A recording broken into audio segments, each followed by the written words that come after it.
Hi, this is Melissa with the Meta ProgressBook team. I'm recording this video on Monday, July 26th.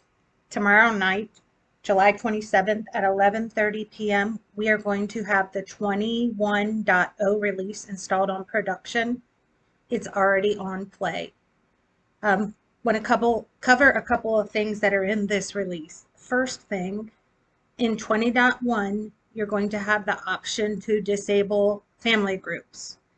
So by default, everybody is going to be marked to use family groups. But if you want to turn that feature off and move forward and not automatically create family groups when you register a new kid, you can go to the district options page and uncheck the uses family groups box. It's not going to do anything to the family groups you already have created.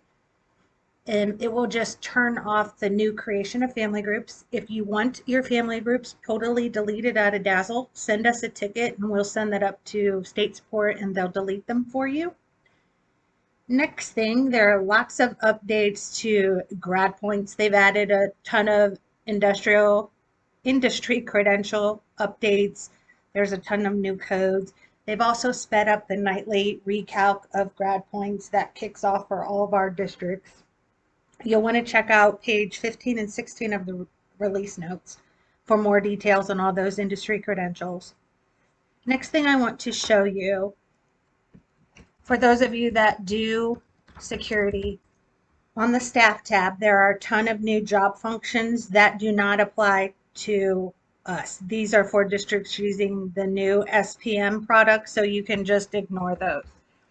So if I look up an account, and I'll show you which tab I'm talking about. Again, you can ignore these. You keep using the job functions that you've been using for the past year that gives the user access to gradebook. But if you go into the staff tab, you're going to see in the job function list a ton of job functions that only apply to the SPM, Special Service Product Management application that is replacing SPS. So let me get back down here to these.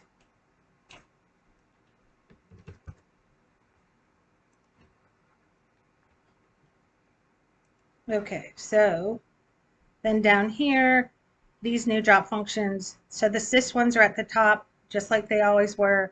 If you would keep scrolling, you do not use any of these. These are not going to give you any functionality. Next thing I want to show you, we are now able to mass import course requests. So it's too late to do that for the upcoming school year that's going to start in a couple weeks. But next year, so next spring, we'll have the ability. You'll just put your kids' requests in a spreadsheet and you'll be able to load those into Dazzle yourself. The KRAL and OTELA have been removed. Those pages have been removed from student assessment since they're no longer applicable. In the future, those will be removed from the assessment import page. Right now, they're still in that drop down, but in a future release, that will be removed. In a couple of releases ago, we got the new course type of online, and many of you started to use it and then noticed that you couldn't put in grades for those courses that you said were course type online. That has been fixed, and now you can use that course type online, and then it will show up on the student marks page. It'll show up in the teacher menu in Dazzle, so you can enter grades. Another item that was fixed that many of you reported, easy queries to student search. In the 20.1 and the 21.0 release, the English learner value now works correctly. It's going to give you the results that are in Dazzle, those students that are marked English learners. Big item in this release, and the reason that we're installing so quickly, is the Okta collection is going to make those score not reported values correctly for you. Because if you've been catching those emails we've been sending about the Okta, you can import the test results, but the score not reported value isn't correct. And so the transfer or that collection is automatically going to create those score not reported values. One final thing I want to show you, and this involves gradebook. So right now, if I jump into production, and what you see right now, if you're watching this video today or before we install the release, you would go into reporting periods, and this is where you would click edit and you would change your report card entry window. You'd open up the window so the teachers could enter their grades. And then you'd close the window, and then you'd also put the published date. So again, that was on the home page under this grading setup, reporting periods. So you saw the reporting terms, and then you could edit the entry dates.